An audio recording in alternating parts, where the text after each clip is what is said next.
অর্থনৈতিক সংকটকে পুঁজি করেই বিশ্বের শীর্ষ অর্থনীতির দেশটিতে দ্বিতীয় মেয়াদে ক্ষমতায় আসেন ডোনাল্ড ট্রাম্প। অনন্য উচ্চতায় পৌঁছে দেওয়ার প্রতিশ্রুতি রক্ষা করতে গিয়ে শেষ পর্যন্ত জাতীয় অর্থনীতিকেই কি শিকেই তুলছেন তিনি?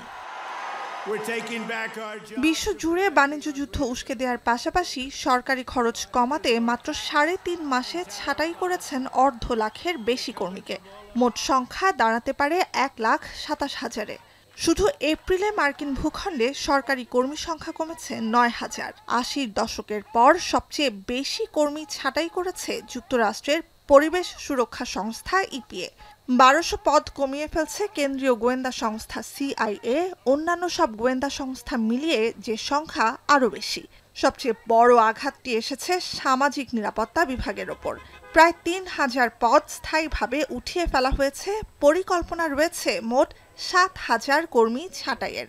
মোট জনবলের ১২% কমে যাওয়ায় আটকে আছে অনেকের প্রাপ্য ভাতা। বান্ডেল থাকলে প্রতি সেনমানিতে টাকা বাঁচবে।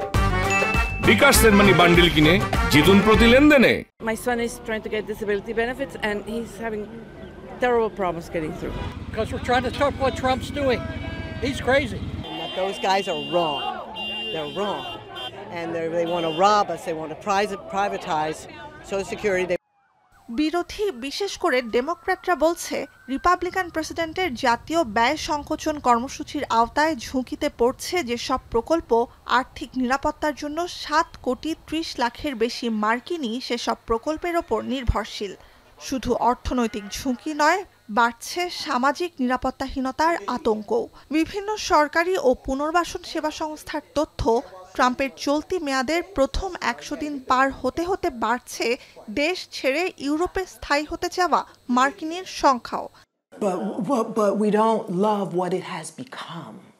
The magnitude underscored the desire to leave. When your identity is being attacked, there is a personal sense of just, anger, frustration, and when your identity is used as a political pawn. কৃষ্ণাঙ্গ আমেরিকানদের নতুন দেশে স্থায়ী হতে সাহায্য করা প্রতিষ্ঠান ব্ল্যাকজিট বলছে ৪৭তম মার্কিন প্রেসিডেন্ট নির্বাচনের পর তাদের ওয়েবসাইটে ট্রাফিক বেড়েছে ৫০%-এর বেশি, সদস্য পদ বেড়েছে ২০%, যারা প্রতি মাসে খরচ করছেন $17 করে। On some level, it was confirmation that I made the right decision because this time around, it was very clear that the electorate chose to bring him back, despite all of the things that failed in the first administration, despite the poor handling of the pandemic, and the return of the rhetoric and the divisiveness. I think Americans still are flocking to Europe. Portugal, Spain, France, যুক্তরাজ্য, Ireland সহ ইউরোপের বিভিন্ন দেশে স্থায়ী হতে আগ্রহী এসব মার্কিনী। আয়ারল্যান্ডের পররাষ্ট্র বিভাগের তথ্য, চলতি বছরের প্রথম ২ মাসে আইরিশ পাসপোর্ট প্রত্যাশী মার্কিন আবেদনকারীর সংখ্যা ছিল ১ দশকে সর্বোচ্চ। জানুয়ারি ও ফেব্রুয়ারি মাসে জমা পড়ে ৪৩০০ আবেদন, যা গেল বছরের একই সময়ের তুলনায় ৬০% বেশি। ২০২৫-এ মার্চ পর্যন্ত ৩ মাসে প্রায় ২২০০ মার্কিনীকে দীর্ঘমেয়াদী ভিসা দিয়েছে ফরাসি সরকার, যা গত বছর একই সময় ছিল ১৮০০-র কম। যুক্তরাজ্যেও জানুয়ারি থেকে ৩ মাসে ব্রিটিশ পাসপোর্ট চেয়ে আবেদন করেছেন ১৭০০-র বেশি মার্কিন নাগরিক, যা গেল ২ দশকের যে কোনো প্রান্তিকের তুলনায় অনেক বেশি। We are glad that we're here. We feel safer here. We feel like our rights are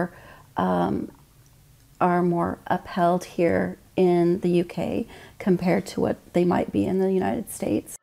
মূলত ট্রাম্পের ভয়েই যুক্তরাষ্ট্র ছাড়তে চান এই মার্কিন নাগরিকরা। অভিবাসনে সহযোগিতাকারী বিভিন্ন প্রতিষ্ঠান ও ওয়েবসাইট বলছে রাজনৈতিক বিভক্তি আর আগ্নেয়াস্ত্র সহিংসতাও মার্কিন নাগরিকদের যুক্তরাষ্ট্র ছেড়ে অন্যান্য দেশে স্থায়ী হতে চাওয়ার বড় কারণ। নুজহাত কামাল, এখন বিশ্ব।